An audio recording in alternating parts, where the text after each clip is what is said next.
Silakan dimulai Amir, David. Baik, tunggu sebentar, Pak. Ya. Ini saya bisa ngerekam juga berarti. Ya ini saya rekam. Oh gitu. Enggak, ini saya juga bisa ngerekam juga enggak? Oh ya, harus permission itu ya. Di cloud, nanti di cloud. Nanti Nah, saya di cloud. kasih. Oke. Saya sekarang suka saya masukin YouTube sih. Sekarang tuh. Jadi Oh iya. Nanti dimasukin ke YouTube. oke. Insya Allah. Nggak, maksudnya di channel saya kan ada channel juga itu. Walaupun ya urusan serius semua itu mah channel kayak Oh, ada kuliah. channel juga. Tapi istilahnya saya nggak apa istilahnya ya. Ya itu cuma untuk backup aja sih. Misalkan kuliah, ya untungnya sebenarnya kalau masa pandemi ini kan kita ngerekam itu kan, misalkan kayak kuliah semester lalu kan, tinggal anak-anak aja suruh lihat kuliah yang lalu gitu ya. Maksudnya sebelum kuliah gitu. Jadi tapi maksudnya juga ini juga ngerekam juga kuliah, jadi saya upload juga ke YouTube, jadi biar mereka bisa ulang-ulang lagi sih, harapannya bisa lebih ngerti kali ya kalau diulang-ulang di apa. Ini keuntungannya dengan daring ya. Iya, Bisa direkam, keuntungannya. bisa diulang-ulang. David udah bisa mulai? Oke, baik, siapa? Ya. Baik. Bismillahirrahmanirrahim. Assalamualaikum warahmatullahi wabarakatuh. Innal hamdalillah nahmaduhu wa nasta'inuhu wa nastaghfiruhu wa na'udzu billahi min syururi anfusina wa min sayyiati a'malina may yahdihillahu fala mudilla lahu wa man yudlilhu fala hadiya lahu. Asyhadu an la ilaha illallah wahdahu la syarika lah wa asyhadu anna Muhammadan abduhu wa rasuluh la nabiyya. Dan syukur alhamdulillah kita panjatkan kehadirat Allah Subhanahu wa taala atas rahmat dan hidayahnya kita dapat berkumpul pada kajian Al-Jabar yang dilaksanakan secara daring pada malam hari ini. Semoga peserta pada hari ini dalam keadaan sehat walafiat, dan tak lupa sholawat dan salam semoga kita curahkan kepada Nabi Muhammad Sallallahu Alaihi Wasallam yang telah membimbing kita ke jalan kebenaran dan diridhoi oleh Allah Subhanahu Wa Taala. Jamaah sekalian, pada malam hari ini kita akan menghadiri kajian dengan tema Hikmah Isra Mi'raj Memahami Alam Semesta. Narasumbernya Profesor Dr. Renat Bobi Eka Gunara MSI, dosen FMIPA ITB. Untuk mengawali kajian pada malam hari ini, marilah kita membaca bacaan basmalah bersama-sama. Bismillahirrahmanirrahim. Sebelum masuk acara kajian malam hari ini, kita mendengarkan dulu lantunan ayat suci Al-Quran yang akan disampaikan oleh Amir. Kepada saudara Amir, dipersilakan. A'udzu billahi minasyaitonir rajim. Bismillahirrahmanirrahim. Subhanalladzi asra bi abdihi lailan minal masjidil harami ilal masjidil aqsa alladzi barakna hawlahu linuriyahu min ayatina innahu huwas sami'ul basir. وآتينا موسى الكتاب وجعلناه هدى لبني إسرائيل ألا تتخذوا من دوني وكيلا ذرية من حملنا مع نوح إنه كان عبدا شكورا. Sadaqallahul Adzim.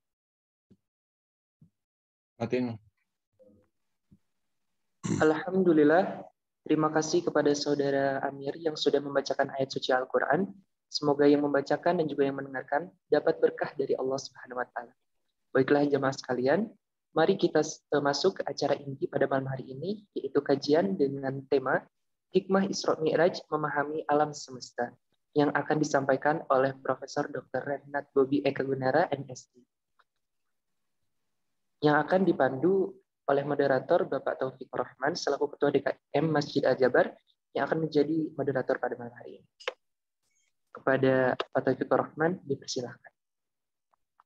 Baik, Assalamualaikum warahmatullahi wabarakatuh. Waalaikumsalam warahmatullahi wabarakatuh. Alhamdulillah, wassalatu wassalamu ala rasulillah wa ala alihi washabihi wa mawala. Asyhadu an la ilaha illallah wa la syarikalah. Wa asyhadu anna Muhammadan abduhu wa rasuluh. Allahumma shalli wa sallim wa barik ala Muhammad wa ala alihi wa sahbihi ajmain. Qala Allah ta'ala fil Qur'anil Karim, a'udzu billahi minasyaitonir rajim. Subhanalladzi asra bi 'abdihi lailan minal masjidil aqsa alladzi barakna haulahu linuriyahu min ayatina. Bapak Ibu sekalian, kita bersyukur pada Allah Subhanahu wa taala dipertemukan kembali dalam kajian Al-Jabar pada malam hari ini. Bertepatan dengan 1 Sya'ban ya, kita sudah masuk 1 Sya'ban ya. 1443 Hijriah, jadi Ramadan lebih kurang sekitar 30 hari lagi. Allahumma barik lana fi Rajab wa Sya'ban wa barik lana Ramadan. Bertepatan dengan tanggal 3 ya, Maret. Tanggal 3 Maret. Jadi Bapak Ibu sekalian, pada malam hari ini alhamdulillah sudah bergabung dengan kita Profesor Bobi Eka Gunara, guru besar dari Fakultas Matematika dan Ilmu Pengetahuan Alam, program studi fisika teori ya, fisika teori. Program studi fisika, bidang kalian fisika teoretik. Bidang kalian fisika teoretik. Jadi teori-teori banyak rumus-rumus matematik angka-angka gitu ya. Tapi mudah-mudahan malam ini kita tidak kita nikmati saja nanti apa yang akan disajikan oleh Prof. Bobi Eka Gunara ya. Dalam kaitannya kita masih dalam suasana memperingati Isra Mi'raj ya, walaupun pekan lalu kita sudah juga bicara tentang Isra Mi'raj, tapi lebih kepada aspek historinya ya, aspek historinya bersama Ustaz Ahmad Rafi'i, dan kaitannya juga dengan Masjidil Aqsa ya waktu pekan lalu itu. Dan hari ini insyaallah kita akan bicara tentang bagaimana kita memahami tentang alam semesta ya, jadi dari tentang fisika atau apalah gitu Pak Bobi ya.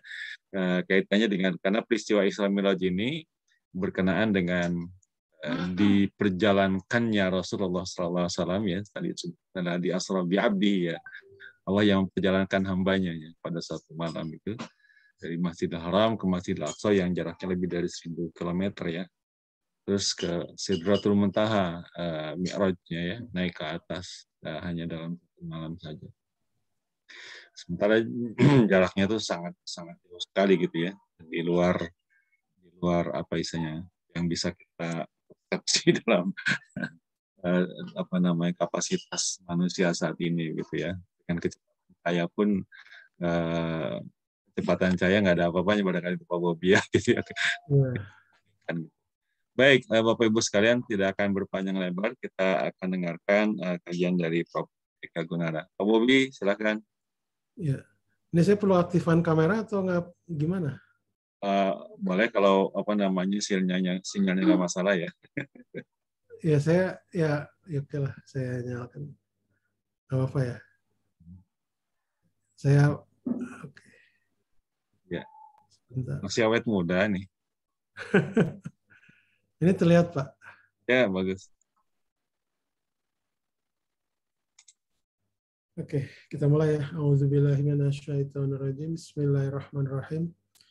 Alhamdulillahirabbil alamin wassalatu wassalamu ala asyrofil anbiya'i wal mursalin wa ala alihi wa ashabihi ajma'in. Asyhadu an la ilaha illallah, asyhadu anna Muhammadar Rasulullah nabiyya ba'd. Allahumma shalli ala Muhammad wa ala Muhammad kama shallaita ala Ibrahim wa ala Ibrahim fil alamin innaka Majid. Amma ba'du. Baik, terima kasih atas undangannya untuk mengundang saya pada malam yang berbahagia ini. Jadi saya diminta oleh Pak Taufik ya sebagai Ketua DKM Al-Jabar itu untuk berbicara tentang hikmah dari Isra Mi'raj ya, terkait dengan alam semesta kita. Tapi saya melihat memang ini pandangan saya gitu secara subjektif. Isra Mi'raj itu kelihatannya memang terutama Mi'raj ya. Walaupun memang banyak riwayat gitu ya, ada sebagian besar bahkan mengatakan bahwa Rasulullah SAW itu bermi'raj itu secara fisik ya. Ada yang riwayat lain bilang menyimpulkan itu secara ruhiyah gitu, tapi walau bagaimanapun sebenarnya peristiwa Mi'raj itu ya salah satu peristiwa yang memang harus kita imani ya. Jadi saya mau berbicara di sini itu terkait dengan alam semesta yang memang kita mengenalnya dari sisi saintifik gitu. Jadi dari sisi sains gitu. Jadi kalau kita berbicara tentang hal-hal yang sifatnya tadi Mi'raj itu ya bisa dikatakan apa ya istilahnya ya mungkin belum bisa digambarkan ya atau dianalogikan gitu ya. Saya juga masih susah untuk menganalogikan Mi'raj itu gitu ya. Walaupun memang secara saintifik itu mungkin saja, tapi bagaimana halnya itu Mi'raj itu ya walau alam ya hanya Allah yang tahu kan gitu ya. Jadi malam ini kita akan berbicara tentang alam semesta kita itu dari sisi saintifik, jadi artinya memang yang dipahami oleh manusia sejauh sampai saat ini gitu ya. Ya mungkin saya juga mungkin sependek yang saya tahu gitu, karena alam semesta itu kan sangat luas gitu ya. Nah, nanti akan kita bahas. Jadi ini dari satu sisi bidang keahlian saya ya, fisika teoretik gitu ya. Tentunya kalau Pak Taufik bicara tentang alam semesta ya itu dari sisi mungkin biologinya gitu ya. Yang jelas dari sisi kalian Pak Taufik gitu. Jadi berbeda dengan saya gitu ya. Ya kalau Pak Taufik mungkin lebih banyak kental ke masalah sistem biologi atau hidup gitu ya, sistem hidup. Oke, jadi saya selalu mengulangi terkait dengan struktur materi yang kita pahami ya sampai sekarang, yang kita bisa deteksi di lab. Ya. Jadi kalau awalnya itu adalah kita mulai dari ukuran sentimeter, ya. Kemudian kalau kita perkecil lagi, ya ke 10⁻⁹ meter itu molekul. Terus kita perkecil lagi, kita bagi 10 lagi ke 10⁻⁴ meter itu atom ukurannya. Terus kita bagi lagi ke 10⁻⁻15 lah gitu, 10⁻⁴, 10⁻15 itu ada inti atom di sana. Ya. Dan kemudian kalau kita bagi lagi, ternyata di nukleus itu juga, jadi atom itu sendiri ada elektron ya, ada inti atom itu terdiri dari proton dengan neutron. Nah, nanti proton dengan neutron ternyata dibentuk dari yang disebut namanya quark ya, yang ukurannya secara efektif tuh diduga sekitar 10⁻⁹ meter. Gitu. Jadi kalau kita lihat di sini ini beberapa keilmuan yang terkait dengan kajian bagaimana benda itu kalau kita makin kecil gitu, berakhir pada fisika partikel ya gitu. Ada nggak yang lebih kecil dari quark? Ya mungkin aja ada gitu. Tapi sampai saat ini orang baru menemukan quark gitu. Belum ada lagi yang lebih kecil dari quark ataupun dari elektron gitu ya. Itu dari tinjauan secara mikroskopik. Nah, kok bisa tahu seperti ini itu dari mana? Nanti akan saya jelaskan sedikit. Nah, tadi terkait dengan ukuran gitu ya. Ukuran dari benda di alam semesta ini kalau kita bagi-bagi yang sangat kecil gitu. Nah, kemudian di alam juga itu kita mengenal ada yang disebut namanya 4 interaksi dasar ya. Interaksi itu yang kita sebut namanya pertama itu yang paling kuat itu adalah interaksi nuklir kuat ya. Dia sifatnya tarik-menarik. Inilah yang bertanggung jawab kenapa inti atom itu bisa terbentuk. Kemudian ada interaksi elektromagnetik, itu bisa tolak-menolak, kalau muatannya sejenis, tarik-menarik, kalau berlawanan jenis, gitu ya. Ini bertanggung jawab misalkan terhadap pembentukan inti atom, pembentukan atom ya, ada inti atom dengan elektronnya. Kemudian interaksi nuklir lemah, ini tolak menolak ya. Jadi ini yang bertanggung jawab, istilahnya menjelaskan model ini bagaimana inti atom itu bisa meluruh beta ya. Jadi bisa memancarkan elektron dari inti atom itu ada satu interaksi namanya interaksi nuklir lemah. Jadi partikel-partikel yang mendapat memancarkan ya tadi inti atom yang memancarkan elektron gitu ya. Itu dia biasanya di dalam inti atom tersebut itu ada interaksi lemah di sana yang menyebabkan adanya peluruhan beta di sana. Kemudian yang terakhir itu adalah interaksi gravitasi gitu ya. Dan interaksi gravitasi ini sifatnya ini tarik menarik kayak gitu. Dalam teori Newton ini tarik menarik, tetapi dalam teori Einstein itu bisa tarik menarik, bisa memungkinkan juga dia tolak menolak gitu ya. Tapi mayoritas ini tarik menarik. Gitu. Dan ini bertanggung jawab terhadap misalkan pembentukan bintang gitu ya, galaksi gitu yang skala-skala besar gitu. Nah, ini yang baru diketahui oleh fisikawan atau manusia sampai saat ini gitu ya. Itu sependek yang saya tahu lagi, yang saya pelajari di kuliah. Nah, bagaimana kita bisa meneliti tadi benda-benda yang bisa kecil-kecil gitu? Tentunya kalau dia itu makin kecil, itu kita butuh energi yang sangat tinggi gitu ya. Energi yang sangat tinggi. Jadi seperti misalkan dalam penelitian fisika partikel itu yang paling canggih lab-nya itu ada di Switzerland ya, di Jenewa. Itu dia konsorsium dari beberapa negara gitu ya.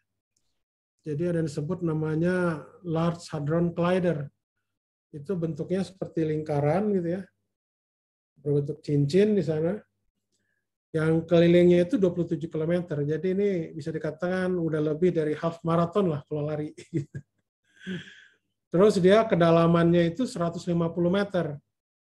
Ini apa namanya LHC ini kita nyebut Large Hadron Collider. Jadi tujuannya itu kenapa dia itu dalam? Katanya untuk memperkecil getaran gitu. Jadi kereta katanya yang saya dengar kereta itu nggak boleh lewat kalau lagi ada percobaan di LHC ini, di CERN ya kita nyebutnya. Dan energi yang dihasilkan yang sejauh tes saya itu sekitar 14 tera elektron volt. Ya, sampai saat ini juga ini masih sekitar segini. Jadi 14 tera elektron volt itu kita mempercepat elektron dengan tegangan 14 tera. Tera itu 10 pangkat 12 volt ya. Jadi kita bayangkan aja baterai yang 10 volt ya, baterai 10 volt itu di seri gitu ya. Jadi 10 pangkat 12 volt gitu. Itu bisa jadi menutupin berlebih kali ya, menutupin bumi jangan-jangan ya kalau kita hitung. Jadi tentunya menghasilkan energi seperti ini tentunya tidak menggunakan baterai ya. Ini cuma analogi saja, bayangannya. Jadi tentunya ada teknologi yang lebih canggih lagi terkait dengan tegangan tinggi gitu ya. Seperti itu. Jadi makin dalam kita ingin mengetahui struktur dari alam ini, misalkan 10 pangkat min 19 tadi, itu kita menggunakan energi sekitar seperti ini. Gitu. Yang baru terakhir kemarin itu ditemukannya partikel Higgs ya, yang bertanggung jawab kenapa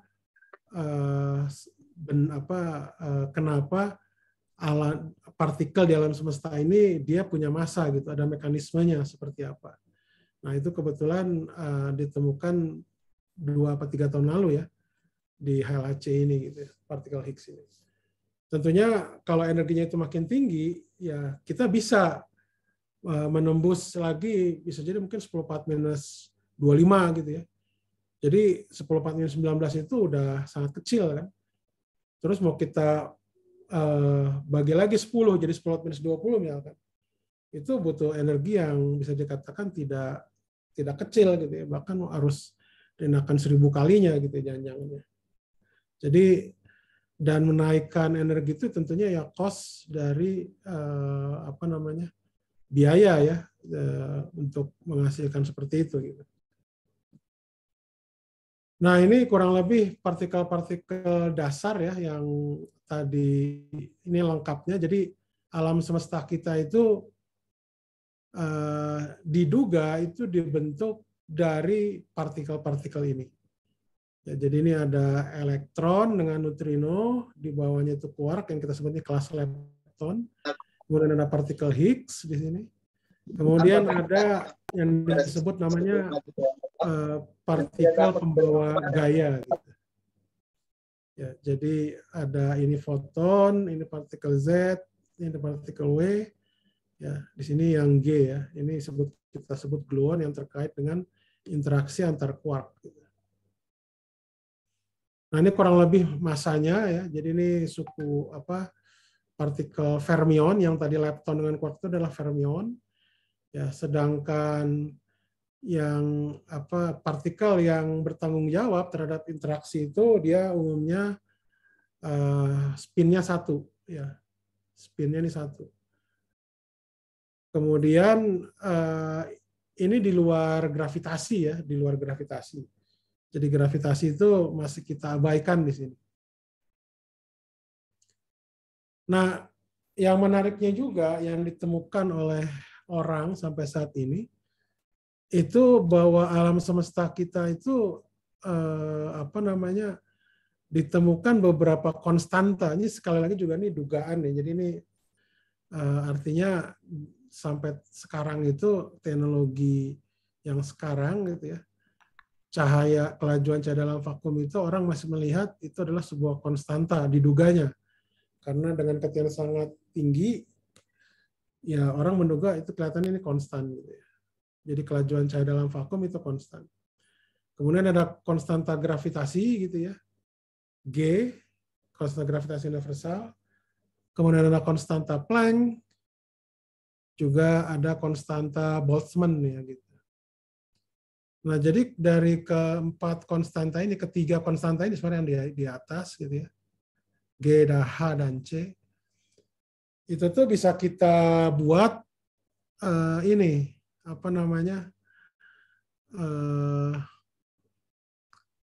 dimensinya panjang, massa, dan waktu ya. Jadi dari konstanta-konstanta alam tersebut ya, itu didapatkan kalau dia itu dimensinya panjang itu 10⁻⁵ yang disebut namanya panjang Planck. Kemudian kalau massa itu sekitar 10⁻⁸ kg. Itu kita sebut namanya massa Planck. Kemudian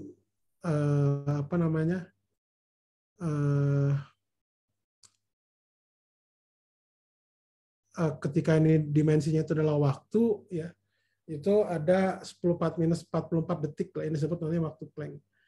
Jadi ketika awal alam semesta itu ada setelah Big Bang lah gitu ya diduganya, itu radius dari alam semesta itu diduga sekitar 10⁻⁵. Ya. Energinya itu sekitar 10⁻⁸ kg. Ini tentunya energi segini itu walaupun minus kilogram itu kalau dibandingkan dengan seperti tahu kan 1 kilogram itu jauh lebih kecil memang, tapi maksud saya pada saat itu dengan radius 10⁻⁵, massa dari alam semesta kita itu masih sekitar 10⁻⁸ kg. Dan waktunya usianya itu baru 10⁻⁴ detik. Dan temperaturnya saat itu tuh 32 Kelvin, 10⁻32 Kelvin. Jadi ini sangat-sangat besar ini sebenarnya. Ya. Jadi orde 10 ini orde Planck sendiri kan 10⁻⁴ ya. Artinya di teori kuantum itu kalau kita bicara teori kuantum, itu ketidakpastian itu harus lebih besar daripada 10⁻⁴. Sedangkan kalau kita lihat di sini, seperti panjang Planck dengan waktu Planck, itu ordenya di bawah 10⁻⁴. Kan? Jadi artinya memang walaupun orang mengklaim pada saat ini katanya fisika itu berlaku, tapi mekanika kuantum itu belum bisa menggambarkan. Nah, tapi sekarang gambaran seperti apa gitu ya, yang memang bisa pas supaya bisa menjelaskan fenomena ini, itu juga masih suatu misteri ya sampai sekarang. Nah, jadi kalau kita berbicara tadi tentang alam semesta kita secara mikroskopik, gitu ya, tadi. Nah, sekarang kita berbicara alam semesta kita pada level makroskopik, yang besarnya gimana. Jadi alam semesta kita itu tadi, jadi kalau kita makin kecil itu -19 yang teramati meter gitu ya.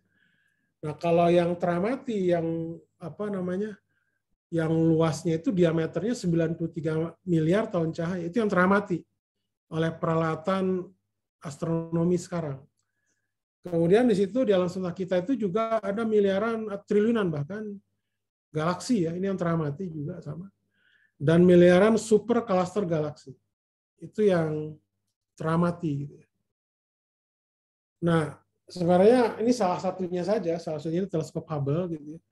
Tentunya ada banyak lagi peralatan-peralatan satelit yang digunakan selain teleskop Hubble gitu ya. Bahkan yang sekarang itu kan ada yang baru yang namanya James Webb Telescope ya. Itu katanya bisa mendeteksi apa yang kita sebut namanya foton pada awal alam semesta gitu, yang suhunya sekitar 2 Kelvin. Tapi saya masih belum tahu sekarang itu bagaimana perkembangannya, karena kan teleskop itu baru gitu. Masih pada tahap kalibrasi seingat saya, sejauh yang saya tahu gitu. Jadi masih belum beroperasi secara penuh gitu. Nah, ini kurang lebih gambaran tentang alam semesta kita gitu ya, yang observable ya. Artinya bahwa kita juga ada keterbatasan melihat yang lebih besar juga tuh ada keterbatasan gitu. Jadi yang kecil ada batasnya, yang paling besar juga batasnya gitu ya. Jadi 1 tahun cahaya itu adalah ya bisa dihitung. Jadi cahaya itu kan berapa tadi? Ambillah kasar 3 kali 10⁴ meter per sekon. Sekarang kali 1 tahun, 1 tahun tuh berapa detik? Gitu. Nah, itu diperkirakan berapa tuh jaraknya gitu. Jadi 1 detik itu cahaya itu bisa menempuh sekitar 7 kali bumi ya, mengelilingi bumi. Kalau dari jarak cahaya ke matahari ke bumi itu sekitar 8 menitan lah kurang lebih cahaya itu. Jadi ya memang sangat-sangat jauh gitu ya. Nah, ini ya perbandingan ya antara bumi kita yang lebih besar lagi, ini ada tata surya. Ya, ini apa namanya galaksi. Ini ada nanti lagi supercluster galaksi gitu ya, dan seterusnya. Ini jadi makin besar. Jadi ya bumi itu jadi seperti titik lah gitu ya. Titik di alam semesta kita gitu ya. Jadi kalau tadi yang kita gambar tuh galaksi, bukan galaksi ya. Supercluster galaksi itu masih terlihat titik gitu. Dan itu banyaknya miliaran gitu ya. Jadi itu yang teramati gitu ya. Tentunya yang tidak teramati mungkin masih banyak. Saya nggak tahu juga itu. Nah, ini ada apa namanya video ya pendek sih ya terkait dengan skala alam semesta kita. Ini bisa dicari di internet, ini ada. Ya ini untuk ini aja sekedar perbandingan lah. Ini dari yang mikroskopik ya, submikron bahkan sampai yang alam semesta kita.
Oke, baik.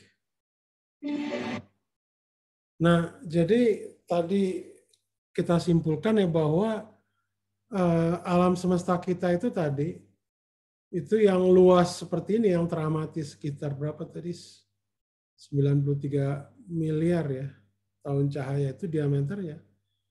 Itu ternyata itu tadi dibentuk dari hal yang sangat kecil gitu ya. Yang dikatakan saya sebut itu tadi mikroskopik atau submikron lah ya, sampai femto bahkan itu lebih kecil dari itu. Kemudian sampai ke alam semesta yang sangat besar yang diameternya 93 miliar tahun cahaya. Jadi artinya bahwa alam semesta itu memang apa istilahnya? Ada alam semesta yang tadi dia itu dibentuk dari hal yang sifatnya sangat kecil gitu. Jadi kalau saya melihatnya itu hal seperti ini itu adalah terkait dengan ketelitian yang sangat presisi gitu kan. Jadi ya alam semesta yang sangat besar ini itu ternyata dibentuk dari 10 pangkat min 19 meter ya radius partikelnya itu yang quark tadi atau elektron gitu. Nah, terus alam semesta kita juga ternyata selain dibentuk, jadi yang kecil-kecil itu tadi membentuk apa istilahnya benda-benda yang besar termasuk badan kita lah ya gitu ya, jasad kita gitu, sampai bintang gitu ya, planet segala macam. Nah itu kan ada aspek makroskopiknya gitu. Jadi artinya bahwa alam semesta itu dibentuk dari hal yang kecil, ya apa istilahnya dibentuk dari hal yang kecil, membentuk yang kecil tersebut itu membentuk sebagai pembentuk gitu ya, yang besar gitu ya alam semesta kita, sehingga tadi jadi karena banyaknya itu jadi sifatnya kompleks ya. Jadi aspek makroskopik dari alam semesta kita itu karena banyaknya benda, sangat banyak gitu kan benda dalam semesta kita ya, jadi alam semesta itu sangat kompleks. Jadi dia itu terbentuk dari hal yang sangat kecil, artinya ketelitian yang sangat presisi, dan dia punya aspek makroskopik, jadi punya aspek kompleksitas gitu. Jadi alam semesta itu sangat kompleks sekali gitu ya. Jadi bisa seperti ini tuh memang sangat kompleks sekali gitu. Nah, jadi istilahnya kalau dalam fenomena ini kita nyebutnya namanya, saya bahasa Indonesianya apa ya sebutnya, emerging phenomenon ya. Jadi dalam konteks sains, setiap level sekali dalam semesta, ya istilahnya itu mempunyai gambaran teori yang berbeda. Ya ini dalam konteks sains tentunya. Saya bicara dalam konteks sains. Nah, jadi contohnya misalkan secara mikroskopik, ya kita tahu bahwa benda-benda yang tadi sangat kecil itu ya kita belajarnya di mekanika kuantum gitu ya. Tetapi kalau nanti benda tersebut membentuk misalkan ya benda misalkan bola yang ukurannya 1 cm atau katakanlah bumi yang besar atau galaksi, itu teorinya sendiri juga sudah berbeda gitu. Itu yang ekstrim gitu. Jadi satu mikroskopik itu di mekanika kuantum itu sangat bagus untuk menjelaskan, tapi di level makro itu di teori gravitasi Einstein yang cukup bagus untuk menjelaskannya gitu. Dan masalahnya kedua teori ini bisa dikatakan tidak kompatibel gitu ya. Jadi yang tadi dijelaskan teori tentang fisika partikel itu levelnya baru mekanika kuantum. Jadi kita belum bisa memasukkan efek gravitasi itu terjadi seperti apa gitu. Jadi memang ada permasalahan terkait dengan teori gravitasi Einstein di sini ya, karena dia istilahnya sederhananya tidak bisa dikuantisasi gitu intinya gitu. Ya itu tentunya ini problem yang mendasar gitu ya. Jadi kalau kita mau berbicara alam semesta ya harusnya namanya buat teori itu yang konsisten. Baik level mikroskopik dia bisa menjelaskan, ketika nanti makroskopik juga bisa menjelaskan. Nah masalahnya teori yang seperti itu tuh belum ada. Gitu. Kita sains itu baru memahami sifatnya yang sifatnya sektoral gitu ya. Tidak menyeluruh. Gitu. Kemudian materi yang tadi kita bahas tadi terkait dengan quark, elektron gitu ya, sama partikel Higgs gitu, itu yang kita sebut namanya materi normal. Itu diketahui ternyata baru 5% alam semesta jadi alam semesta kita itu cuma ada 5% tadi materi normal tadi. Gitu.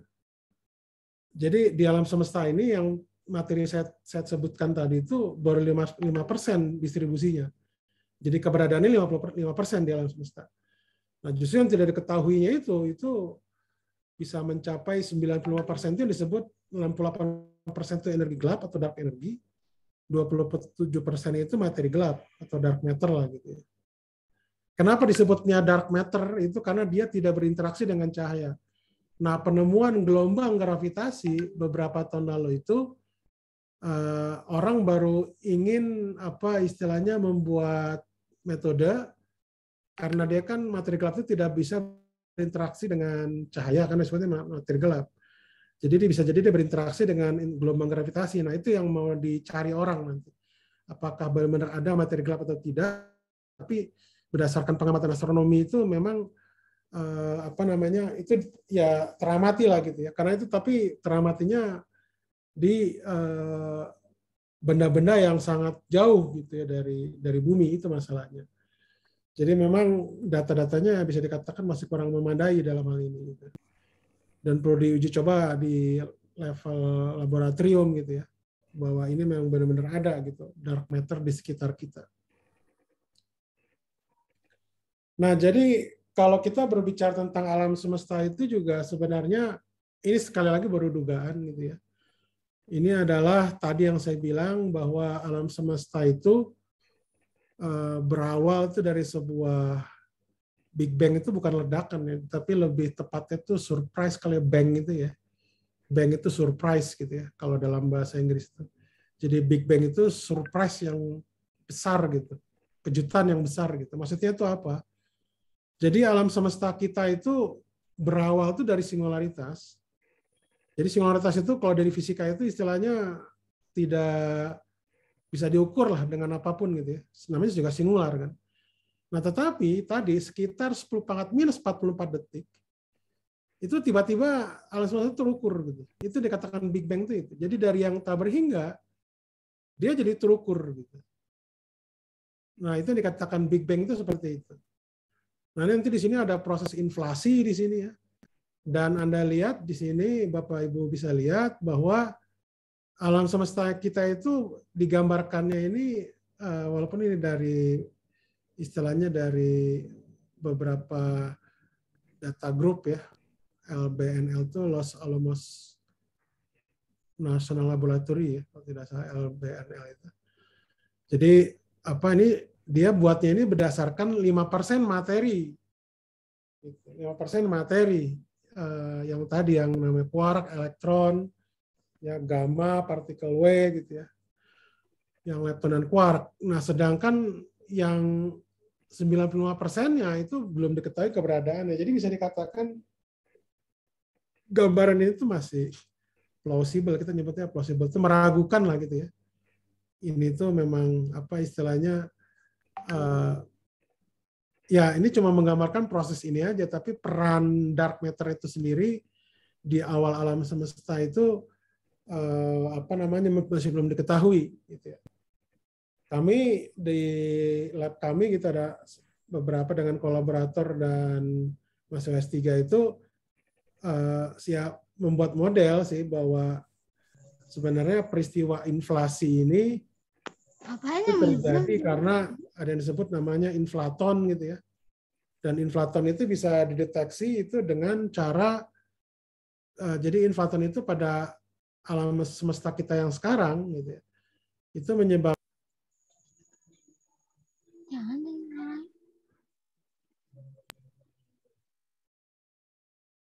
gravitasi itu jadi mohon maaf tadi nggak sengaja ke-mute.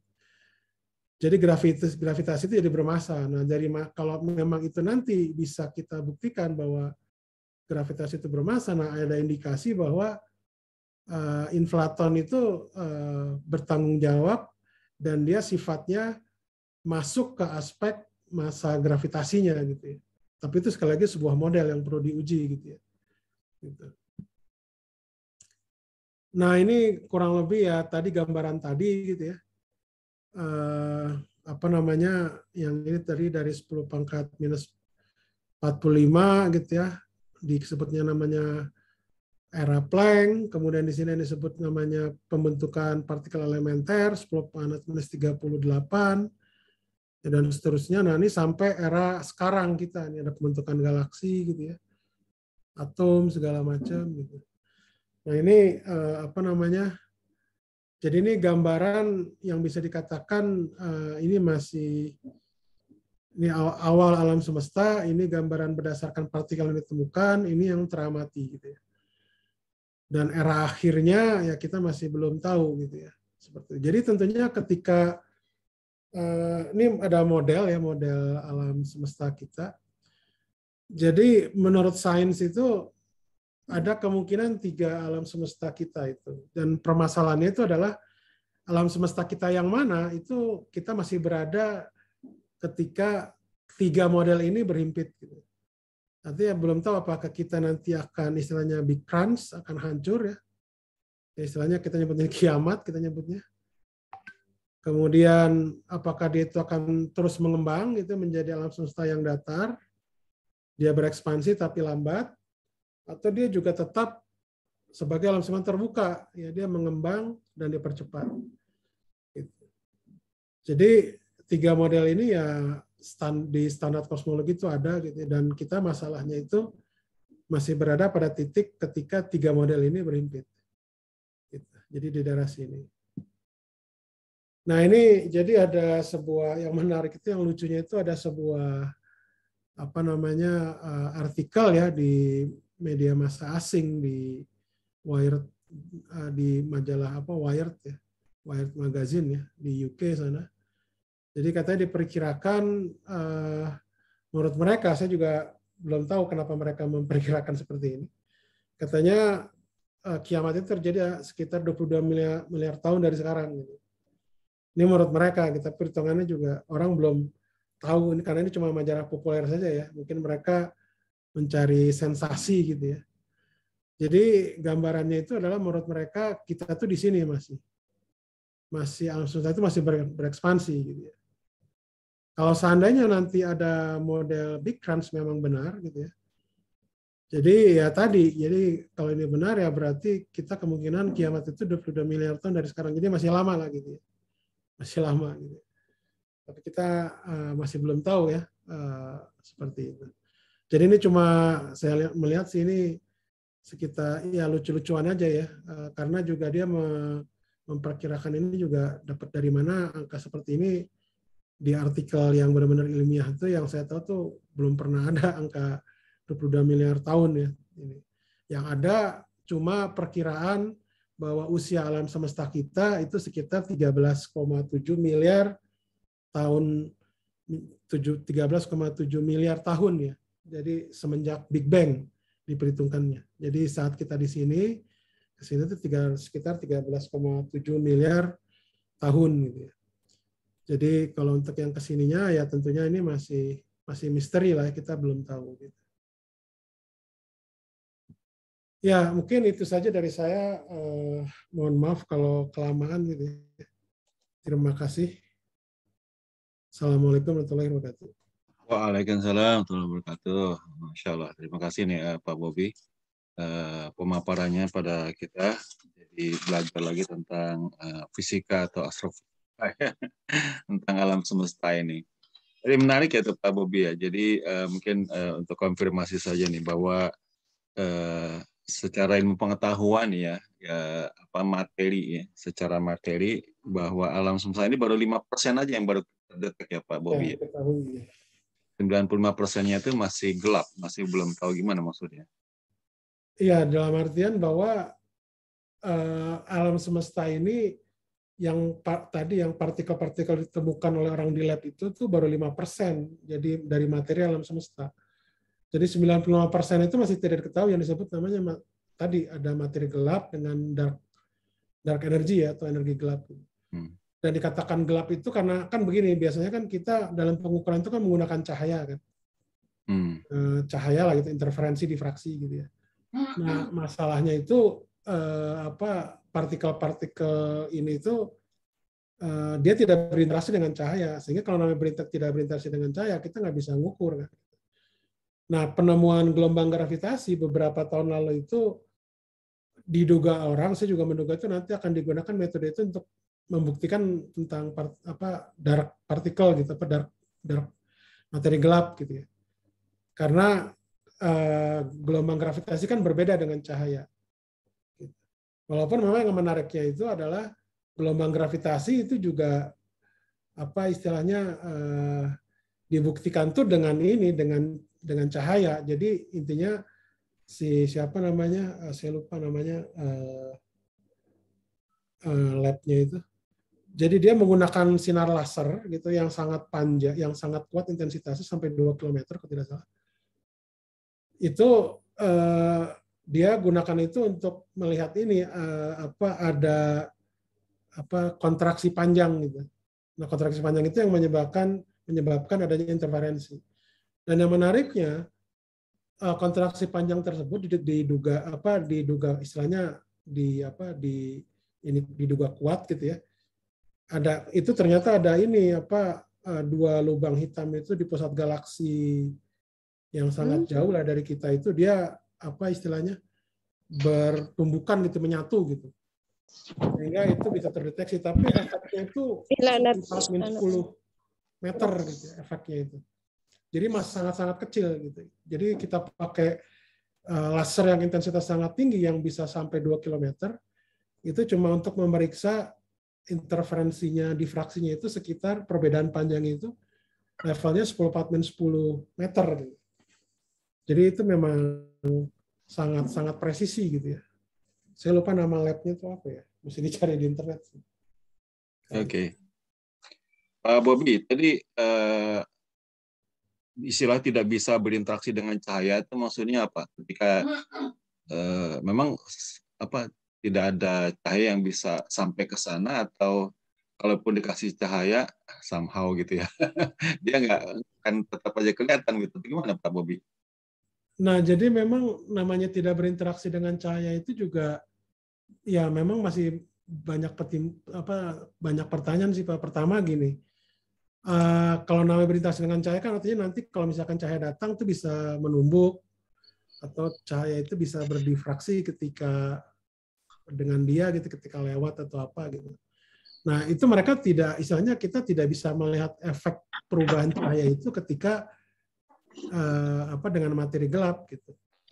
Jadi kalau berarti dia tidak bisa bertumbuh. Jadi memang materi gelap ini masih menjadi misteri, apakah dia itu memang sebuah partikel atau memang sebuah objek geometri. Bobby, kalau dikaitkan dengan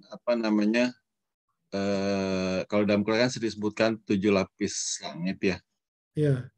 Itu secara teori barangkali dalam jangkauan teori fisika saat ini gitu ya. Kira-kira yang dimaksud dengan lapisan itu apa ya? Maksudnya lapisan 7 lapis langit gitu Pak? Ya, 7 lapis langit itu. Kita bayangkan seperti lapisan kue lapis ya, lapisan ada gitu. Ya. Konsep lapisannya itu gimana ya? Walau saya nggak tahu ya. Kalau di bumi kan jelas dia ada atmosfer, stratosfer gitu, ionosfer terakhir ya. Iya. Nah, saya waktu itu juga pernah sempat tanya juga sih sama Ustadz Ahmad Sarwat ya. Kan dulu saya suka ikut itu tuh kajian Sekolah Fikih Live itu setiap pagi. Jadi kebetulan waktu itu beliau bicara tentang masalah tafsir terkait dengan masalah Al-Quran dan sains gitu ya. Jadi memang ya ada hal-hal yang beliau bilang ya tadi apa istilahnya ya. Ya belum jelas ya artinya ya. Masalah lapis seperti itu tuh seperti misalkan Allah Subhanahu wa taala kan menciptakan sesuatu dalam 6 hari kan gitu ya. Nah, hari di situ kan konteksnya itu apa gitu. Apakah hari yang memang hari dalam ini kita gitu. Tapi kan kalau Allah kan yang Maha Kuasa, ya Allah Subhanahu wa taala Maha Kuasa, tentunya ya apa saja bisa memungkinkan. Tapi memang kalau menurut relativitas itu dugaan saya itu ya itu memang mungkin ya. Cuma ya saya katakan mungkin ya karena kan ketika sebuah partikel berenergi yang sangat tinggi itu kan dia bisa jadi istilahnya apa yang dia ukur itu dengan yang energinya kecil itu dia memang bisa jadi yang energinya kecil atau diam yang kita itu bisa jadi lebih panjang mengukurnya. Kalau yang energinya lebih besar ya dia bisa lebih pendek. ya terkait dengan dilasi waktu gitu. Itu cuma ini aja sih analogi yang bisa jadi juga mungkin salah gitu. Tapi ya tadi sekali lagi terkait dengan masalah lapis-lapis langit itu juga memang masih misteri sih ya. Saya juga nggak tahu dalam konteks sains itu apa gitu ya. Ya, ya. Jadi memang hal-hal seperti itu yang memang ya istilahnya ayat-ayat mutasyabihat yang harus kita imani sih seperti itu. Dimensi keimanan ya maksudnya. Iya, kita nggak bisa. Ya memang ada beberapa ayat Al-Quran juga seperti proses terjadinya hujan juga kan itu memang dijelaskan ya. Ya. Secara istilahnya ya bisa dikatakan hampir detail lah gitu ya. Ya. Walaupun memang nanti kalau untuk mau detailnya sih kita harus memang meneliti di sana gitu ya. Proses secara mikroskopik itu apa gitu. Karena kan tapi itu kan di bumi kan ya. Masalahnya ini kan kalau kita dengan sejarah langit ya. Yang istilahnya susah. Tidak terkontrol lah gitu ya. Bahwa itu tuh memang sudah terjadi gitu ya. Kita nggak bisa tahu. Kita cuma punya data masa sekarang gitu. Bagaimana masa lalu dan masa depan itu yang memang masih misteri sih. Ya. Nah, sains sendiri juga masih memang belum bisa menjawab gitu untuk aspek itu sih. Baik, saya ingin mengundang ini beberapa teman-teman yang ada di sini. Ada Prof. Daryono, barangkali ingin menyampaikan sesuatu, Pak Dar. Boleh Pak Taufik. Ya. Silakan Pak Dar. Ini kalau mendengarkan atau ya menyimak kuliah seperti ini memang sangat menarik ya, meskipun saya sendiri juga tidak mengerti gitu, tapi secara secara pengetahuan itu sangat menarik ya, ya termasuk astronomi dan lain sebagainya. Nah kalau tadi kan kalau dilihat dari proses Big Bang sampai pengembangan alam semesta gitu ya, mulai penciptaan bintang dan lain sebagainya sampai tadi publikasi di media gitu ya, sampai memperkirakan 22 miliar lagi baru akan terjadi kiamat gitu ya. Nah kalau dilihat tadi kan penggambarannya itu kan seperti trompet gitu ya, tapi mengarah 3 dimensi ke arah satu arah. Nah padahal kalau alam itu meskipun tadi kalau menyimak langit 1, 2, 3, 7 gitu kan, kita juga belum tahu dimensinya termasuk dimensi waktu dan dimensi ruangan gitu ya, berapa dimensi gitu kan. Kalau dari ayat-ayat yang tadi mutasyabihat itu yang disampaikan Mas Bobi tadi kan, kita juga belum tahu ya letak langit 1, 2, 3 sampai 7 gitu ya. Nah kalau tadi yang penggambaran 3 dimensi dari Big Bang sampai tadi ya ujung kanan gitu, baik yang di media maupun yang secara ilmiah tadi dari sumber-sumber resmi gitu, itu kan mengarah satu arah ya. Adakah penggambaran 3 dimensi ya? 3 dimensi berarti trompetnya kan mengarah ke 360 derajat ya. Itu mungkin lebih kompleks lagi gitu ya, dari satu titik Big Bang gitu ya mengarah ke 3 dimensi ya yang kita ketahui, kita pahami saat ini ya, 3 dimensi gitu. Nah kemudian terkait dengan teori apakah mengembang dengan kecepatan yang bertambah ekspansi atau dengan kecepatan ekspansi tapi lambat, atau juga bahkan ini ya yang close universe gitu ya. Ini kan memang tentu karya-karya dari teman-teman fisika dan astronomi ya. Nah, yang yang saya juga tentu sangat ingin tahu itu adalah ya bagaimana besarnya Allah ya. Kalau kita dari hadis-hadis itu kan seperti malaikat Jibril aja itu kan dari ufuk sampai ufuk gitu ya, menutupi bumi ya. Sayapnya ya. Kalau yang di film itu kan apa itu namanya, yang sampai menutupi satu kota itu kan baru satu kota. Padahal kalau yang dilihat Rasulullah itu kan menutupi ufuk sampai ufuk gitu ya. Itu baru sayapnya saja gitu ya. Nah, jadi memang kalau kita seperti sholat itu kemudian takbir Allahu Akbar itu ya baru mampu kita membayangkan apa yang diceritakan oleh Rasulullah terkait besarnya malaikat Jibril ya, tapi belum bisa membayangkan ya itu apa yang menciptakan alam semesta gitu. Nah, mungkin ada apa namanya elaborasi dari Mas Bobi. Nuhun. Assalamualaikum. Masih pada. Silakan Pak Bobi. Aduh ya. Jadi yang terkait dengan trompet tadi itu sebenarnya bukan trompet sih Pak, itu gambaran dari NASA sebenarnya. Jadi ya itu gambaran 2 dimensi sih setahu saya. Jadi tidak ada yang 3 dimensi. Jadi itu cuma apa istilahnya gambaran artistik ya, boleh saya bilang gitu. Terkait dengan sejarah alam semesta gitu ya. Jadi terkait dengan distribusi materi. Jadi memang untuk gambaran yang memang realnya saya sendiri sejauh saya tahu tuh belum ada gitu ya. Kenapa? Karena alam semesta sendiri juga kalau kita kan mungkin menduganya alam semesta ini kan 3 dimensi. Tapi kalau menurut teori Newton, tapi kalau menurut teori Einstein itu 4. Bahkan kalau saya sih bilangnya ya sekarang kan bidang penelitian saya kan terkait dengan bidang-bidang yang berdimensi tinggi gitu ya. Jadi saya meneliti tentang teori yang berdimensi tinggi gitu. Ya salah satu alasan kenapa saya menekuni bidang itu karena memang tadi kita masih belum jelas alam semesta itu dimensinya berapa gitu.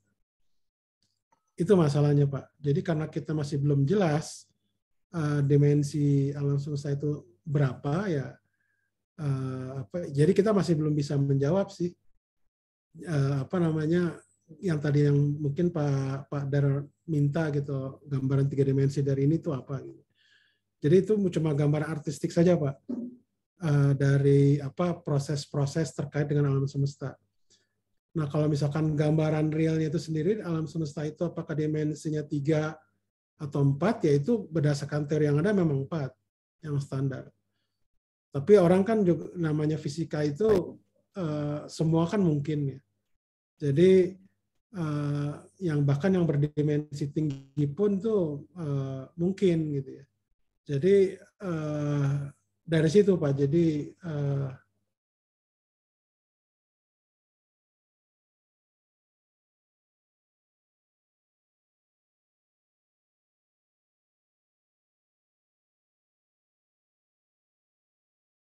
aktivitas Einstein itu 4 dimensi. Mudah-mudahan itu Pak bisa menjawab Pak. Walau alam saya cuma bilang gitu. Ya, no. Ya, makasih Pak. Kenapa Bobi? Silakan Bapak Ibu yang lain. Ini ada Pak Agus Mulyadi nih. Pak Agus bisa open mic. Halo Pak Gusmo. Nah, masih ini. Silakan. FTMD Agus Mulyadi. Ya Ustaz. Insyaallah. Silakan Pak Agus. Ya, alhamdulillah sehat. Mendengarkan yang disampaikan Pak Bobi itu ya bisa menikmatin tadi ya. Namun masih bingung juga apa.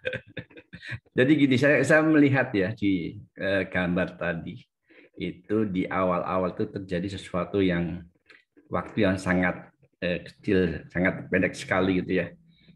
Pendek sekali, kemudian dengan ke arah kanan tadi itu durasinya semakin panjang ya. Kalau saya melihat di ilmu transport itu ya, itu ada convection, diffusion sama generation itu ya Pak Bobi ya. Nah itu kan apakah ini juga satu model yang di awal-awal itu konveksinya sangat besar sekali, kemudian dengan berjalannya ini itu ada suatu difusi yang sangat lambat sekali yang terjadi gitu ya. Sementara kalau kita perhatikan apa ya, kita sebagai manusia gitu ya, itu ada relativitas ya. Awal-awal ketika kita lahir itu melihat dunia ini durasinya lama sekali ya, dan ketika kita mendekati masa-masa yang ke arah tua gitu, kita melihat alam ini seolah-olah sesuatu yang sangat cepat sekali gitu ya. Nah, ini berbeda dengan tadi ya, sepertinya kondisi alam yang di awal sangat cepat, kemudian di akhir itu digambarkan lambat, sementara kehidupan kita sendiri relativitasnya di awal lambat, kemudian di akhir melihatnya cepat gitu ya. Itu yang pertama, mungkin Pak Hobi bisa jelaskan ya. Yang kedua adalah terkait dengan pendekatan yang dijelaskan Pak Hobi tadi ya. Yang awal-awal ada pendekatan frekuensi cahaya ya. Kemudian sekarang berkembang pada pendekatan frekuensi gravitasi. Ya, saya pernah mendengar ada ini ya Pak, fine gravitation ya. Ada suatu di alam ini ada fine gravitation.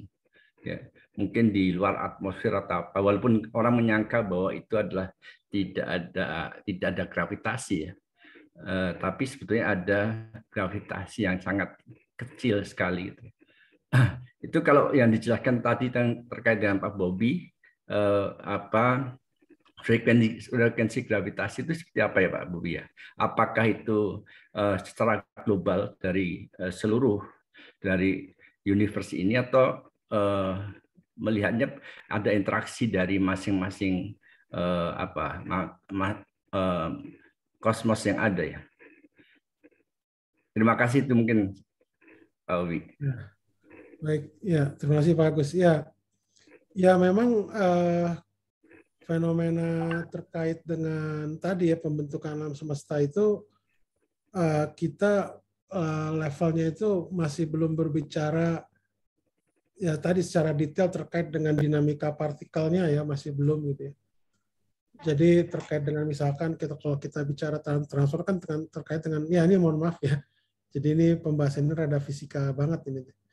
Terkait dengan ini kan persamaan transfer Boltzmann ya. Nah, kita masih belum meninjau ke sana sih. Jadi kita sifatnya masih dianggap itu struktur skala besar gitu. Jadi hal-hal seperti yang sifatnya ya fluida itu memang ada. Kita biasanya meninjaunya terkait sifat fluida ada, tapi kita tidak meninjau terkait dengan temperaturnya. Itu masih belum sih. Masih belum sedetail itu gitu. Jadi kita masih gambaran kasar gitu ya. Itu sejauh yang saya tahu ya terkait dengan model itu ya. Mungkin saja sudah ada gitu, tapi saya informasi itu belum saya dapat gitu, karena mungkin bisa jadi mungkin topik kajiannya berbeda gitu ya. Karena kan masalahnya ini terkait dengan apa yang terjadi pada saat pembentukan partikel elementer itu kan kita masih belum tahu itu bagaimana mekanismenya gitu ya. Jadi baru dugaan saja itu sebenarnya. Baru dugaan saja. Jadi kasarnya itu kita masih belum tahu. Jadi menjawab misteri misalkan kenapa di alam semesta ini lebih dominan materi dibanding antimateri, itu juga orang masih belum bisa menjelaskan itu gitu. Walaupun memang ada orang yang berusaha ke sana gitu ya. Tapi masih belum terdeteksi secara eksperimen gitu. Kemudian itu yang pertama Pak. Yang kedua itu terkait dengan masalah tadi. Jadi perbedaan antara gelombang cahaya dengan gelombang gravitasi itu, kalau gelombang cahaya kan kita tahu ya seperti radio gitu ya, cahaya tampak lah yang biasa kita lihat gitu. Nah, gelombang gravitasi itu berbeda. Gelombang gravitasi itu istilahnya seperti ruang itu dia yang ripple of time gitu, tapi istilahnya yang berosilasinya itu ruang gitu, ruang waktu. Gelombang gravitasi itu. Jadi bisa dikatakan saya ini gitu ya, bentuknya seperti ini itu sebenarnya saya berkontraksi panjang. Jadi bisa bentuknya itu efektifnya itu bukan seperti ini, tapi ya bisa jadi belok kiri kanan gitu ya, seperti itu.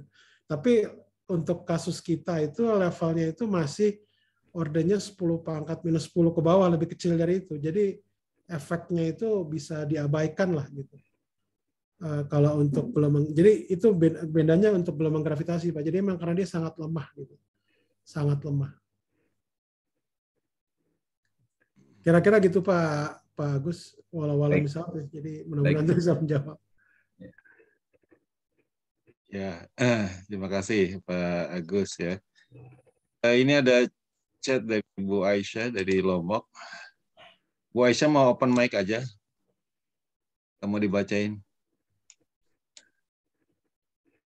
Dibacain aja. Menurut teori pembentukan materi tadi, seolah-olah kiamat masih jauh, namun berbeda dengan kajian ilmu geologi di mana tanda-tanda kiamat sudah dekat dengan banyaknya gempa bumi, gunung meletus, dan lain-lain. Oke. Di fenomena geologi itu banyak bencana gitu ya, banyak letusan gunung. Ya. Jadi nggak miliaran tahun kalau dari geologi. Gimana Pak Bobi? Iya, kalau saya sih melihat bencana yang ada sekarang itu ya apa istilahnya ya? Ya itu memang sunatullah kalau saya lihat ya. Apa yang memang itu emang alam seperti itu. Gitu. Ya dalam istilahnya kalau dalam Islam juga kan ada yang disebut namanya kiamat sugro ya, kiamat kecil ya, seperti mati, makhluk hidup mati itu kan kiamat sugro. Kalau yang kubro itu ya sebagian mungkin mayoritas ulama ya, jumhur ulama dikatakan kiamat kubro itu ya yang tadi yang saya bilang. Jadi memang alam semesta ini hilang, tidak berbekas gitu. Jadi istilahnya ruang itu tidak ada, ya pasti manusia pasti nggak akan bisa hidup di sana pada saat itu. Jadi itu ya kalau memang itu mau disebut kiamat ya berarti kiamat sugro kali ya, ada bencana, ada menyebabkan ada kerusakan, beberapa orang meninggal, itu biasa. Jadi ya bisa kita sebut kiamat, mungkin kiamat sugro kayak kiamat kecil gitu. Artinya itu bencana. Kalau saya melihat sih itu bencana itu ya memang bencana, memang alam seperti itu gitu ya. Memang bumi dinamikanya seperti itu. Ya kita hidup di atas lempeng yang bergerak, ya di bawah kita itu ada magma yang ya bisa jadi artinya mara bahaya itu tetap selalu ada gitu ya. Ya kita hidup di bumi ya seperti itulah kurang lebih. Gitu Pak, mungkin Pak dari saya.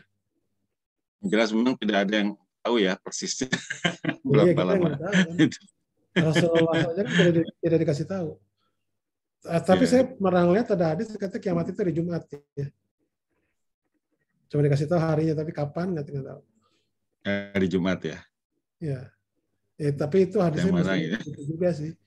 Hadisnya apakah sahih atau ini. Tapi saya pernah dengar seperti itu. Ya. Baik, silakan. Ini saya ingin mengundang Pak Zainal dari UGM, Prof. Zainal. Barangkali ada yang mau disampaikan Pak Zainal. Ya ini aja Pak, memang berat juga untuk bisa mengenal apa yang disampaikan Pak Bobi tadi. Tapi saya hanya menangkap tadi bahwa ada kuantitas 5% itu. Pikiran saya tadi 5% yang diketahui oleh kita gitu ya. Jadi yang 90% memang masih tidak tahu gitu. Yang saya tangkap gitu ya. Kemudian saya jadi atau mungkin bagaimana kaitannya dengan ada hadis yang mengatakan bahwa ketika kita sholat fajar itu akan mendapat pahala senilai isi dunia, harus dua dan isinya gitu ya. Ini apakah memang suatu simbol atau memang ya Allah maha luas kekayaannya, karena yang kita ketahui baru 5%. Di luar itu masih banyak sekali, sehingga ada orang yang ledek apa mencukupi gitu ya. Ada yang sampai ada ngomong seperti itu. Gimana Pak Bobi tentang masalah ini? Kemudian yang kedua, saya tertarik ini. Saya ya walaupun saya orang peternakan tapi pernah mendapatkan pelajaran tentang hukum termodinamika pertama itu, yang mengatakan bahwa energi itu pada hakikatnya tidak diciptakan, tidak musnah gitu ya. Hanya energi itu berubah dari satu bentuk ke bentuk yang lain. Ini apakah ada teori yang lain atau memang karena keterbatasan manusia sehingga membuat suatu definisi yang juga membingungkan gitu loh. Ini gimana Pak Obi? Terima kasih. Itu Pak Taufik, ya semampu saya sebenarnya ya enggak mampu sebenarnya untuk mencerna kuliahnya Pak Bobi tadi. Terima kasih Pak Zainal. Gitu Pak. Ya terima kasih Pak. Maaf. Jadi Jadi yang 5% itu adalah ini yang ditemukan di lab lah. Kurang lebih yang ini itu 5% dari apa namanya jumlah partikel yang memang ada di alam semesta. Jadi 5% itu bentuknya ini.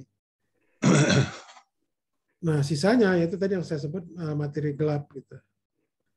Nah, saya nggak tahu terkait dengan masalah hard disk tadi ya, walau alam, karena kan saya tinjauan ini secara saintifik gitu ya. Kalau yang tadi ya mungkin lebih pada ke hal-hal yang non saintifik, artinya memang ya itu terkait dengan masalah ibadah kan ya. Ya, ya. Kita mungkin di luar konteks kelihatannya apa kalau yang tadi Bapak bilang. Ya, ya. Terkait dengan apa sholat fajar itu ya yang lebih baik dari dunia dan seisinya gitu.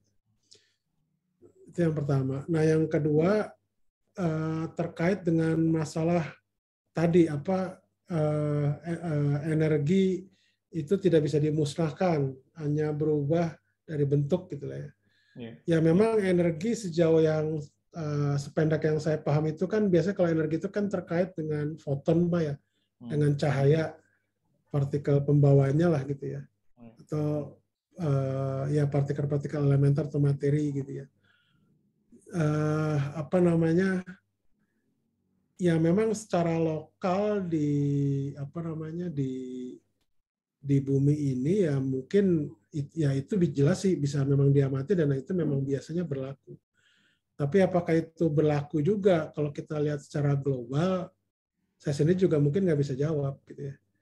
Karena dalam fenomena mikroskopik juga seperti foton itu dia bisa apa istilahnya bisa musnah gitu ya. Dia bisa musnah terus bisa juga tercipta gitu pada level submikron gitu ya.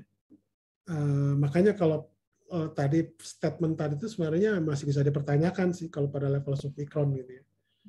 Kalau pada level yang sifatnya agak lebih makro mungkin itu cocok, tapi ketika submikron itu ternyata foton itu sendiri juga dia bisa hilang dan bisa tercipta. Nah memang ini masih menjadi misteri juga sih Pak. Jadi mungkin lebih tepatnya itu kalau kita berbicara mekanika kuantum ya, kalau mekanika kuantum itu kan kita nyebutnya seperti keadaan dasar itu ground state itu keadaan yang bisa apa aja gitu terjadi mungkin gitu ya. Jadi di ground state itu apa aja bisa terjadi. Jadi bisa dia itu terjadi anihilasi partikel atau dia bisa juga terjadi penciptaan partikel gitu. Kalau saya sih lebih minatnya seperti itu. Jadi memang statement seperti itu ya ada benarnya juga, tapi bisa jadi di satu sisi itu juga kurang tepat kalau kita aplikasikan itu secara umum gitu. Statement seperti itu. Jadi memang ya seperti itu Pak. Jadi kalau kita sudah bicara tentang mekanika kuantum, apa saja itu mungkin ya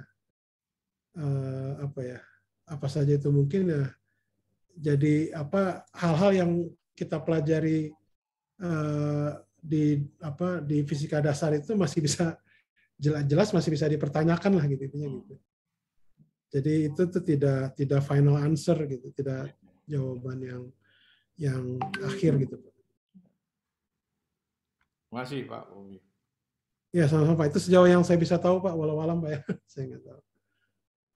Kalau saya teruskan pertanyaan Pak Jenal itu ke entropi yang termodinamika kedua gimana Pak Bobi? Apakah kiamat itu kaitannya dengan entropi? Ya, jadi memang ini ada sebuah apa ya istilahnya? Kita nyebutnya conjecture kali ya. Conjecture itu apa sih? Tebakan ya. Jadi kan kalau kita lihat di alam semesta ini kan tidak ada proses terbalik apa yang dapat balik gitu. Proses yang reversible kan. Jadi tidak ada. Jadi semua proses itu irreversible. Artinya bahwa delta S itu entropi itu perubahan entropi itu selalu menuju positif. Nah, karena entropi itu selalu menuju positif, maka arah dari waktu itu selalu positif. Artinya dia selalu ke arah masa depan. Itu belief ya, apa istilahnya conjecture ya. Tapi orang belum bisa membuktikan itu secara matematis, secara rigoros gitu. Bahwa statement itu benar atau tidak gitu. Tapi berdasarkan pengamatan sehari-hari itu seperti sejalan gitu. Jadi bahwa entropi positif itu menyebabkan alam semesta kita itu waktunya selalu menuju masa depan. Artinya apa? Kalau delta S itu lebih besar dari 0, kan artinya semua proses di alam semesta tidak dapat balik, dan entropi itu kan terkait dengan ini kan derajat kekacauan kan. Jadi kalau delta S-nya makin besar, dia akan makin kacau.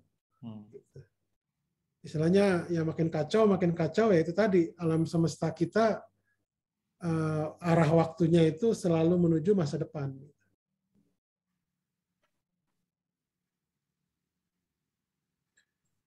Jadi itu terkait itu Pak ya. Ya, kalau entropinya ke arah depan, entropinya apakah nggak bisa terdeteksi Pak Bobi ya? Kenapa? Artinya semakin bertambahnya waktu itu, entropinya semakin bertambah terus. Itu gimana itu? Kalau keteraturan tadi ya, yang bertambahnya waktu semakin tidak teratur ya. Berarti entropinya kan bertambah terus ya. Apakah nggak mungkin diukur dari waktu ke waktu entropinya, Pak? Lebih ya. Ya itu entropi alam semesta, Pak. Entropi alam semesta. Jadi yang paling mudah gini aja, yang kalau kita lihat kan seperti manusia kan. Kita kan tidak mungkin ketika kita seiring dengan perjalanan waktu tiba-tiba misalkan seperti saya nih tiba-tiba jadi bayi lagi gitu ya. Ya. Terus ya itu tadi gimana proses bisa masuk lagi ke rahim gitu kan. Kan itu nggak ada, kita nggak pernah lihat di keseharian. Kita tuh prosesnya kan ya itu tadi menjadi tua gitu ya. Ya bisa jadi di tengah jalan kan meninggal atau wafat gitu. Ya itu entropi tetap positif karena memang tidak dapat balik gitu di situ. Prosesnya tidak dapat balik. Nah itu menunjukkan bahwa ya itu tadi ada conjecture ya, tebakan bahwa karena entropi itu alam semesta positif, jadi tidak ada proses yang dapat balik, maka waktu itu selalu menuju positif, artinya ke arah masa depan. Nah, tapi statement itu kan statement dari termodinamika, dan satunya lagi itu adalah terkait dengan struktur kausal ruang waktu ya alam semesta ya. Nah, itu orang masih belum tahu gitu. Masih belum tahu bukti rigorosnya itu bahwa statement itu benar atau tidak. Secara matematis orang belum ada yang membuktikan. Tapi itu kita rasakan gitu, maksud saya di keseharian. Tapi kan kalau dalam level saintifik kan itu memang harus dibuktikan secara matematik gitu. Tapi itu masih belum bisa setahu saya.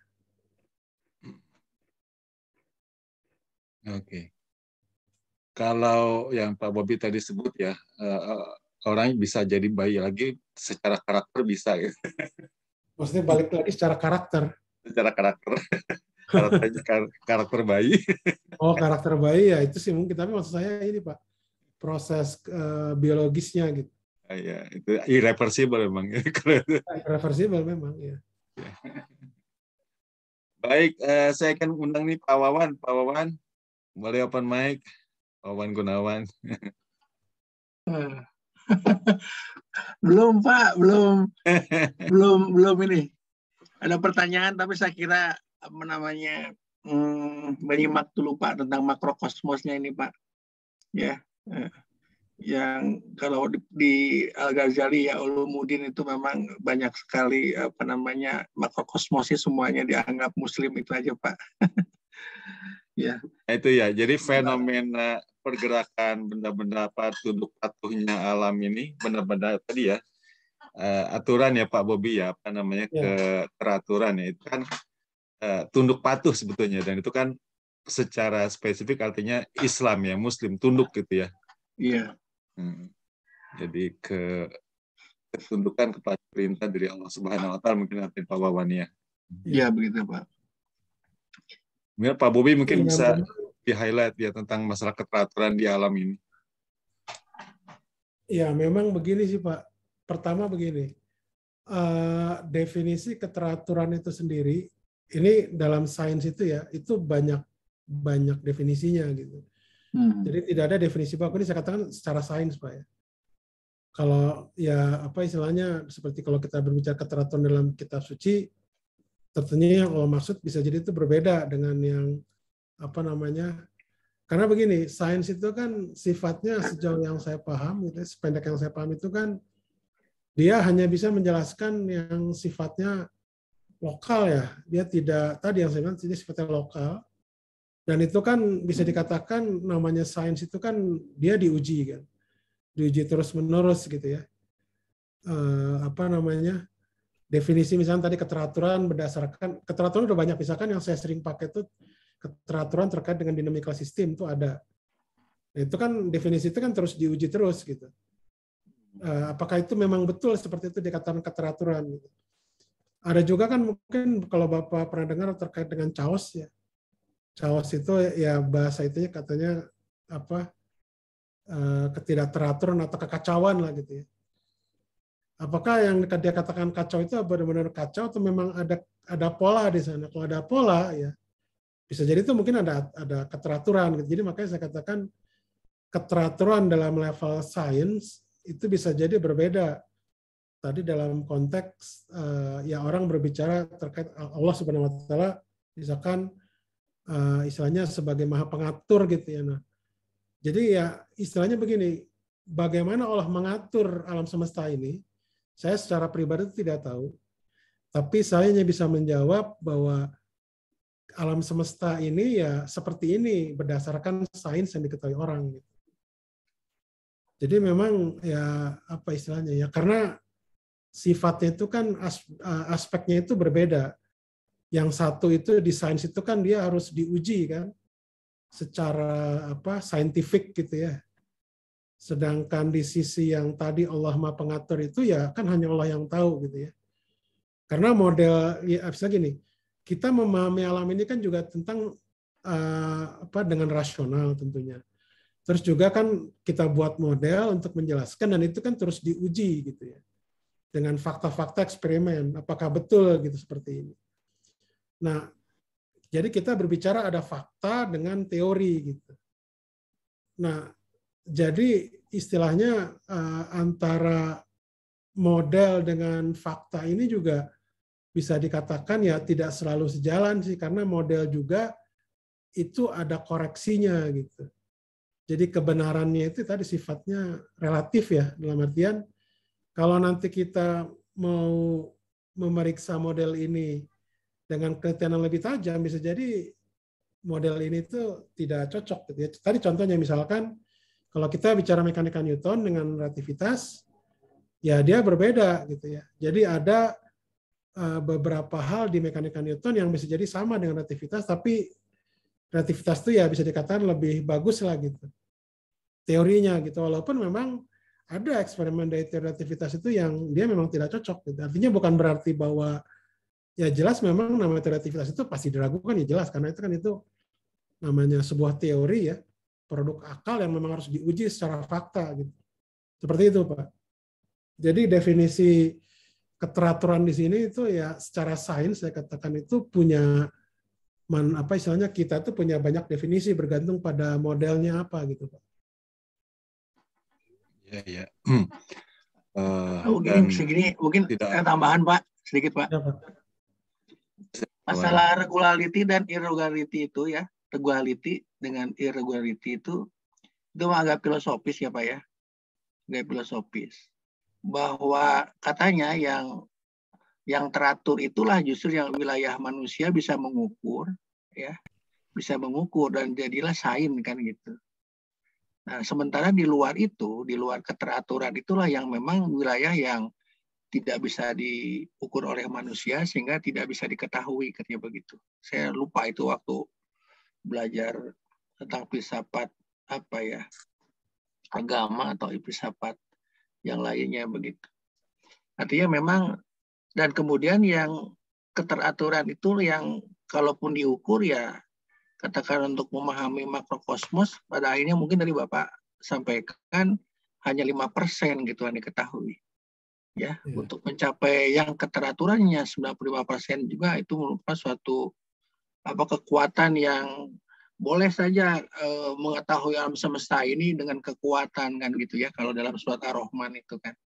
Artinya memang upaya untuk mencapai itu sangat luar biasa. Sampai kapanpun silahkan dicari, tapi mungkin juga diberikannya hanya sedikit begitu ya. Sampai menembus alam semesta juga silahkan gitu ya. Tapi ya tentu sejauh mana kemampuannya. Nah, yang tidak beraturan ini gitu ya, pertanyaannya akhirnya mungkin nggak itu sesuatu yang bisa kita ukur sehingga menjadi wilayah sains dan kemudian menjadi wilayah yang menjadi bagian dari pemahaman manusia lah, anggap sehari-hari begitu. Apakah begitu Pak kira-kira ininya Pak Bobi? Punten nih. Ya Pak, mengapa? Terima kasih Pak. Ya tadi begini Pak, jadi terkait masalah teraturan dan ketidakteraturan itu kan banyak definisinya di sains, gitu, di matematik lah ya. Jadi tadi ya memang begini Pak, jadi ketika kita berbicara ketidakteraturan, itu dalam konteks apa kita berbicara itu? Karena kan ada banyak definisinya. Nah, yang seperti misalkan keteraturan yang dikatakan bagaimana Allah mengatur alam semesta ini, bagaimana ya kita nggak tahu gitu ya. Jadi kita hanya melihat berdasarkan kita punya teori, ada definisi. Menurut definisi teori ini yang dikatakan teratur itu misalkan dia tidak meluruh misalkan ya, atau tidak berubah gitu. Ya itu bisa saja, bisa kita definisikan seperti itu. Misalkan alam semesta saat ini dikatakan stabil, boleh saja nggak masalah. Walaupun memang dikatakan stabil itu bisa jadi juga nanti ada big crunch gitu. Jadi artinya memang modelnya tuh seperti ini, tetap pada lintasan tertentu itu juga bisa kita definisikan sebagai definisi stabil. Dalam artian dia memang mulai dari penciptaan, kemudian dia tiba-tiba big crunch gitu, misalkan seperti itu, atau hancur gitu ya. Itu bisa juga dikatakan stabil juga bisa. Artinya memang dia pada lintasan yang memang sudah diprediksi gitu ya. Itu stabil. Artinya kalau tidak stabil berarti nanti pada suatu saat ternyata dia di luar dari hal yang diprediksi, itu juga bisa dikatakan tidak stabil, juga seperti itu bisa.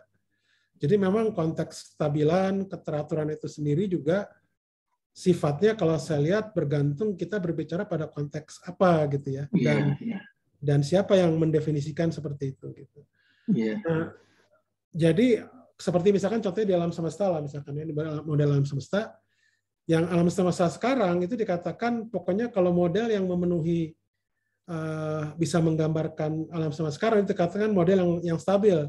Itu nggak masalah karena memang orang biasanya melihat ya alam semesta ini ada ya seperti ini gitu ya. Ketika ada model yang cocok, ya udah itu model yang stabil yang bisa dikatakan nanti bisa kita pakai. Nah, tapi nanti suatu saat kan bisa aja suatu saat ya kalau misalkan manusia itu berumur panjang gitu ya.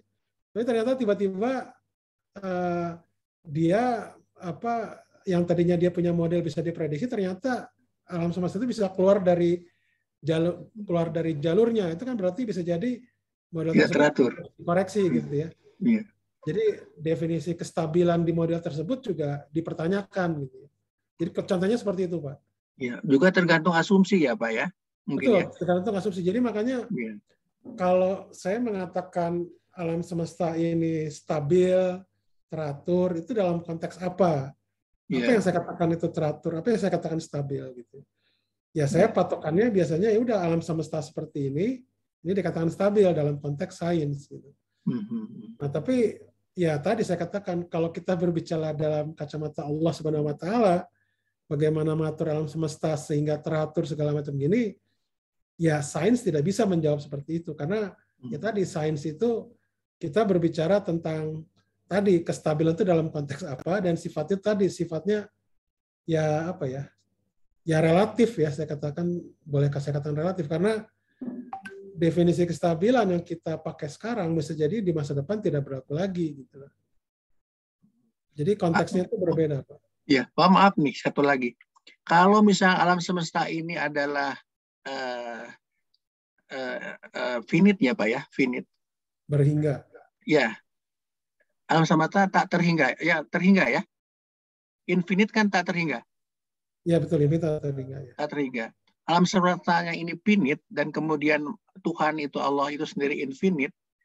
Artinya kan yang infinite itu pasti menguasai atau berkehendak untuk melakukan apapun kan terhadap yang finite gitu kan ya.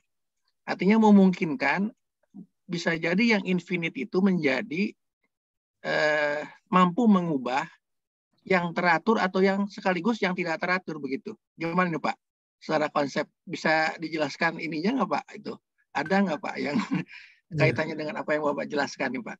Oke. Ya, baik, terima kasih Pak Wawan. Jadi sejauh yang saya tahu, sependek yang saya tahu Pak ya, alam semesta yang tadi saya kasih gambaran itu adalah alam semesta yang observable, artinya yang dapat dilihat oleh alat yang ada di bumi. Oh, ya. Jadi sains itu istilahnya gini, kita belum sampai pada kesimpulan akhir apakah alam semesta itu berhingga atau tak berhingga. Luasnya kita nggak tahu. Ya, ya. Itu. Nah, konsep terkait tadi dengan masalah infinity, ketidakberhinggaan yang mengatur berhingga, kalau saya sih melihat ini secara saya pribadi gitu ya. Iya, Pak.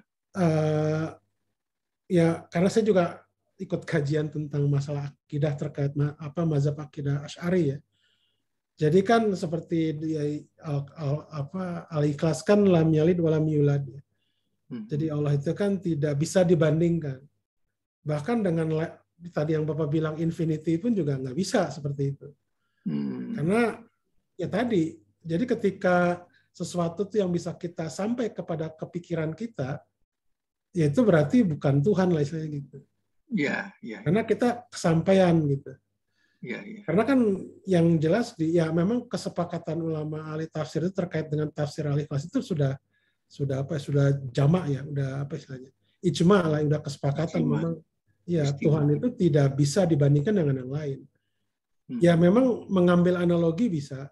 Seperti misalkan Allah Maha melihat ya. Tapi bagaimana melihatnya Allah kan kita nggak tahu. Kalau kita melihat ya kan dengan cahaya ya ada cahaya yang terhambur ke benda dipantulkan ke mata kita, kita melihat gitu. Iya, iya. Tapi Allah Maha melihat itu seperti apa ya? Walau alam kan kita nggak tahu. Ini istilahnya kita cuma mengambil analogi saja kan gitu. Tapi bagaimana prosesnya kita nggak tahu gitu. Dan biasanya di mazhab Asy'ari itu terkait akidah itu tuh sifatnya yang mutasyabihat ya. Jadi memang sudah diterima itu apa adanya gitu. Ya, karena tadi kan tafsir lam yalid wa lam yulad itu tidak bisa dibandingkan dengan makhluknya, tidak bisa dibandingkan yang lain. Jadi memang berbeda gitu Pak. Walau alam Pak. Iya, iya, Pak. Ya, terima kasih Pak Bobi. Alhamdulillah. Ya, laisa kamislihi syai'un ya. Jadi berbeda dengan sesuatu pun tidak bisa tidak bisa disamakan dengan apa yang ada di alam ini. Yeah. Baik Bapak Ibu sekalian, silakan, masih ada waktu sekitar 10 menit barangkali sebelum kita akhiri pertemuan kita pada malam hari ini. Ini saya ingin dengar dari Pak Firman nih, yang masih muda-muda tadi Mas ya, yang senior-seniornya pengen dengar dari yang muda-muda bagaimana pandangannya. Silakan Pak Firman. Baik, terima kasih Pak Taufik. Assalamualaikum warahmatullahi wabarakatuh. Kalau dari saya jujur juga Pak, sebetulnya luar biasa ya penjelasan dari Profesor Bobi terkait dengan alam semesta dan sebagainya. Terutama tadi pembahasan mengenai kaitannya juga bagaimana kita sebagai umat yang beriman begitu memandang fenomena alam semesta. Tapi jujur saya juga tidak mengetahui banyak dan tidak bisa mengomentari. Tapi yang jelas mungkin kalau istilah sekarang tuh fascinating gitu, bagaimana melihat itu tuh luar biasa. Tapi kalau tadi terkait dengan kekekalan energi gitu ya, hukum 1, 2, 3 termodinamika, kebetulan saya juga ngajar termodinamika tapi sistem hayati ya, berbeda dengan Pak Profesor Bobi yang lebih ke astrofisik mungkin ya dan sebagainya. Tapi yang ini mungkin bukan ke pertanyaannya, tapi lebih ke saya juga kagum dan menarik terkait dengan diskusi tadi bagaimana sains melihat katakanlah tadi ya cara pandang mengenai stabil atau tidak stabil misalnya.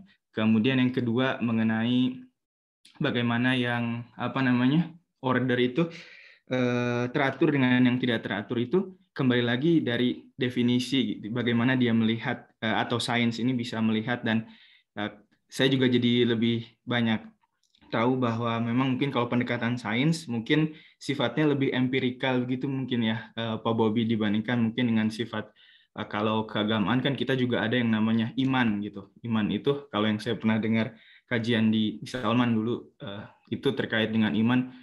Kenapa orang beriman itu istilahnya sangat berharga begitu ya? Karena mungkin dia tuh mengimani, punya kekuatan gitu untuk bisa mengimani sesuatu yang dari secara sudut pandang manusia atau keterbatasan manusia dengan penginderaan itu belum bisa seutuhnya tersingkap gitu. Nah, tapi dari situ saya bisa banyak mendapatkan pengalaman dan juga materi baru gitu terkait dengan kejadian alam semesta. Itu mungkin sepintas yang terkait dengan tadi yang disampaikan oleh Prof. Bobby dan juga diskusi mengenai yang tadi. Tetapi saya juga ingin jadi ingin bertanya gitu kepada Pak Bobby terkait dengan ini. Bagaimana sebetulnya mungkin menurut Bapak kita sebagai seorang yang beriman gitu, kita kan punya set ajaran gitu ya.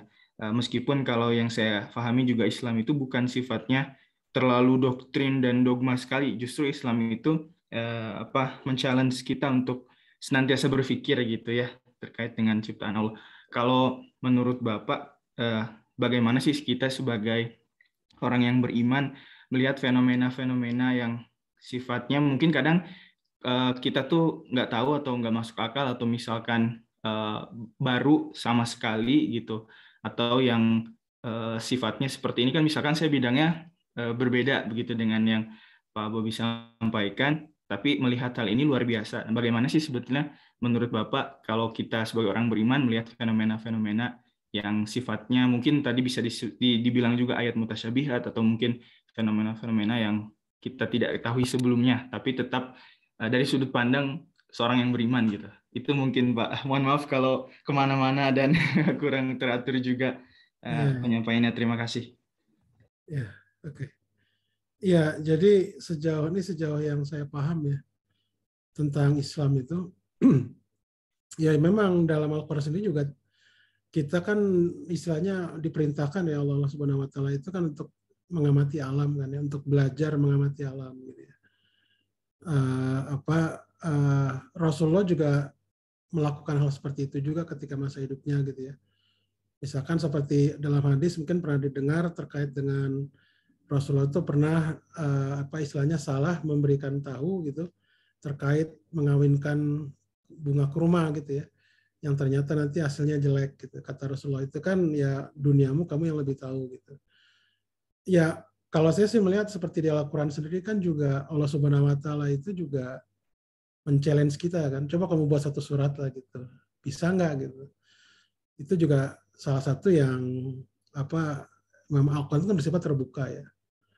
Terus juga kita diperintahkan juga untuk meneliti tentang alam semesta gitu ya di Al-Quran juga. Jadi memang ya keimanan itu sifatnya kalau saya secara pribadi itu tidak sifatnya statis.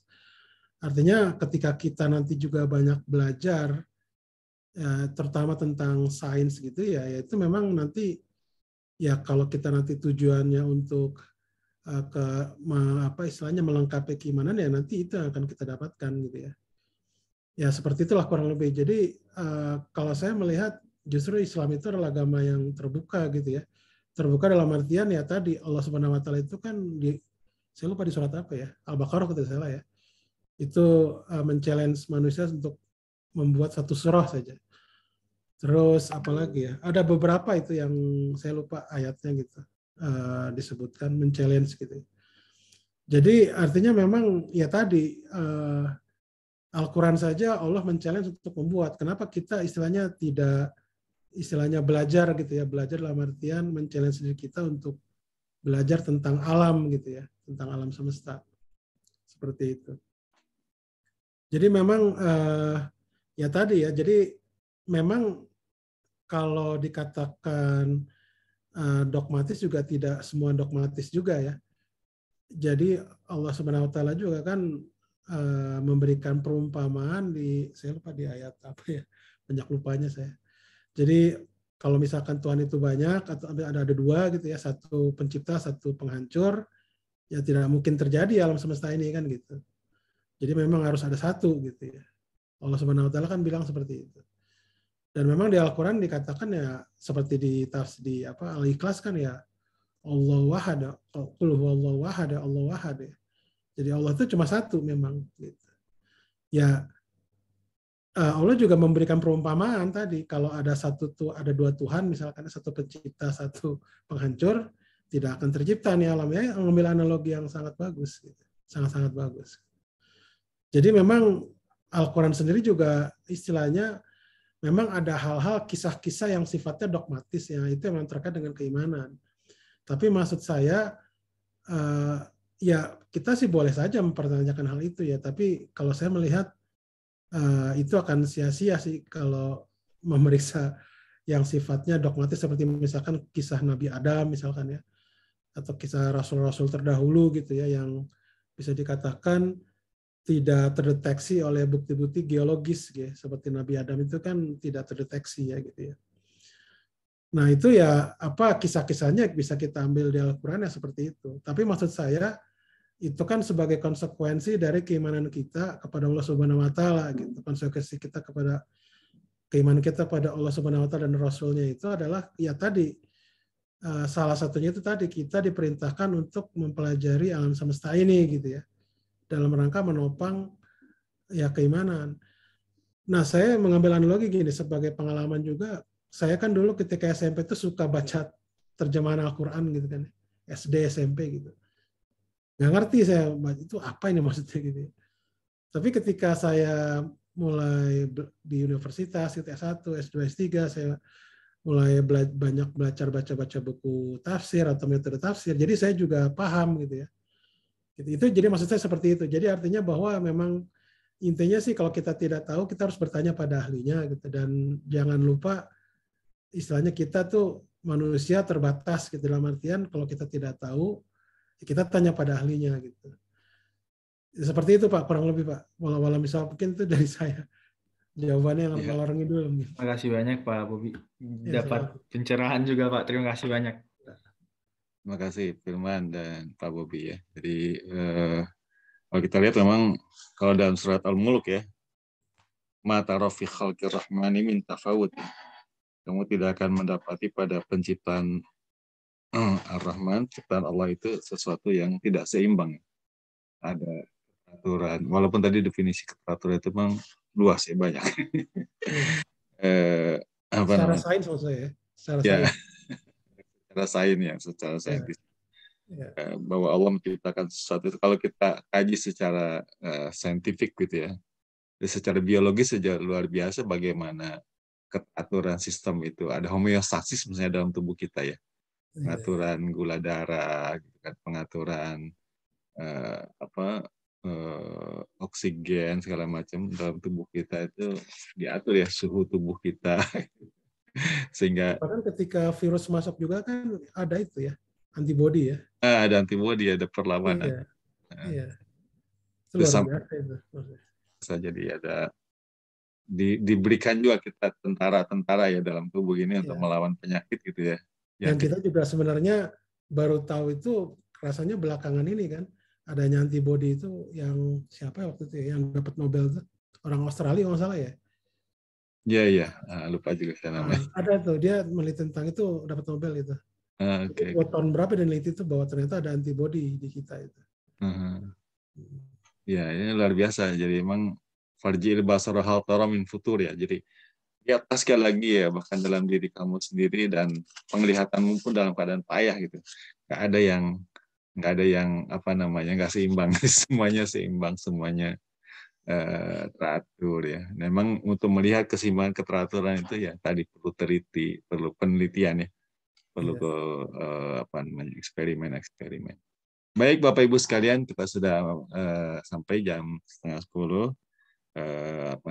Waktu kita sudah, saya kira sudah cukup larut ya, dan kita sudah banyak diskusi tadi dengan Prof. Bobi Eka Gunara, luar biasa tentang bagaimana kita mencari hikmah dari peristiwa Isra Miraj ini. Luar biasa nih, peristiwa Isra Miraj itu membangkitkan inspirasi dan challenge ya bagi umat Islam ya. untuk ya mengeksplorasi alam semesta ini gitu. Sebagaimana dulu juga para pendahulu kita ya, para ulama-ulama dahulu itu jago-jago astronomi ya Pak Bobi ya. Ya. Tapi memang dulu itu konteksnya berbeda dengan sekarang. Dulu kan mungkin sifatnya ilmu itu masih generalis ya. Kalau sekarang itu sudah spesialis ya. Bahkan spesialis juga itu kan ada lagi bidang-bidangnya gitu ya. Masih awal perkembangannya ya. Jadi kalau sekarang udah semakin terspesialisasi. Ya. Baik, saya kira kita cukupkan. Terima kasih sekali lagi jazakallahu khairan katsiran pada Pak Bobi. Mudah-mudahan ilmu yang bermanfaat ini menjadi amal soleh. Amin, amin. Amal jariah ya. Amin. Kita mendapat hikmah, ilmu dan hikmah yang terus semakin menyadari kebesaran dari Allah SWT. Saya kembalikan kepada MC ini, David tadi ya, siapa? Untuk menutup. Baik. Terima kasih Pak Taufik telah memberikan kesempatan saya untuk menjadi MC. Alhamdulillah telah kita ikuti bersama kajian kabar online Aljabar kali ini. Terima kasih kepada Pak Taufikur Rahman yang sudah menjadi moderator dan Profesor Dr. Renat Bobi Eka Gunara MSI yang telah menyampaikan materinya. Semoga dapat menambah wawasan, pengetahuan, serta keimanan kita. Dan semoga kita semua selalu diberi kesehatan dalam kondisi pandemi COVID-19 ini. Terima kasih kepada jamaah yang telah hadir pada kabar kali ini. Saya mewakili panitia yang bertugas, memohon maaf apabila ada kesalahan. Marilah kita tutup kajian kali ini dengan membaca doa kifaratul majelis bersama-sama. Subhanakallahumma wa bihamdika asyhadu an la ilaha illa anta astaghfiruka wa atubu ilaik. Dan bacaan alhamdulillah. Alhamdulillahirabbil alamin. Terima kasih Pak Bobi. Terima kasih Pak. Assalamualaikum. Saya mohon pamit Pak ya, udah malam Pak. Ya, terima kasih. Ya, assalamualaikum. Pak Bobi, makasih. Pamit, assalamualaikum. Sehat semuanya ya Pak Jana. Salam.